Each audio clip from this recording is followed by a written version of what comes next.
Engineers के लिए Australia ने बुरी खबर ही दी है इस नई माइग्रेशन पॉलिसी में।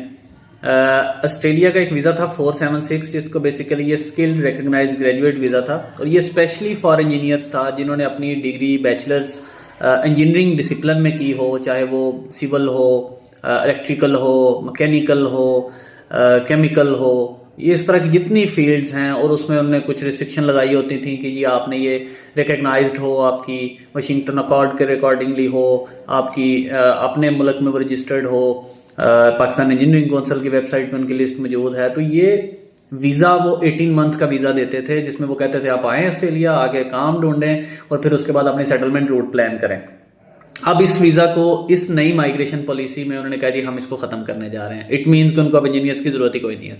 अब वीज़ा ख़त्म करने का तो यही मकसद है कि अब वो इंजीनियर्स नहीं चाहते, कि इंजीनियर्स ऑलरेडी इतने ज़्यादा चले गए हैं वहाँ पे कि वो वहाँ पे अपनी रेलिवेंट जॉब्स में भी नहीं है। यानी इस हद तक वहाँ पे इंजीनियर्स ने ये 476 अप्लाई किया था और वहाँ पे मौजूद हैं कि वो अपनी रेलिवेंट जॉब्स में नहीं है, जो उनकी प्लान था उस पर पूरा नहीं उतर रहे, या उनका जो टारगेटेड ऑडियंस थी वो नहीं पहुंची, या पहुंच गई है मैक्सिमम। ये उनकी एक अपना इंटरनल मैटर है। बहरहाल वो इस सब वीज़ा को ख़त्म कर रहे हैं।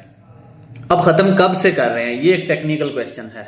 अभी इसकी जो इम्प्लीमेंटेशन डेट है वो उन्होंने साथ अनाउंस नहीं की, ठीक है, अभी ये पॉलिसी दे दी। अब अगर आपने से किसी ऐसे बंदे ने जिसके पास 4 years bachelors engineering recognised institute से मौजूद है और आप उस बाकी रिक्वायरमेंट्स को पूरा कर रहे हैं, यानी इनकी एक मेजर रिक्वायरमेंट है कि आपकी डिग्री 2 साल से पुरानी ना हो, यानी गैप जो है बेसिकली, तो देन आप इस वीज़ा के लिए एलिजिबल हैं। तो अगर आपके पास ये दोनों चीज़ें पूरी हैं तो देन आप ये वीज़ा अप्लाई कर सकते हैं। अभी भी, आज भी कर सकते हैं, कल भी कर सकते हैं।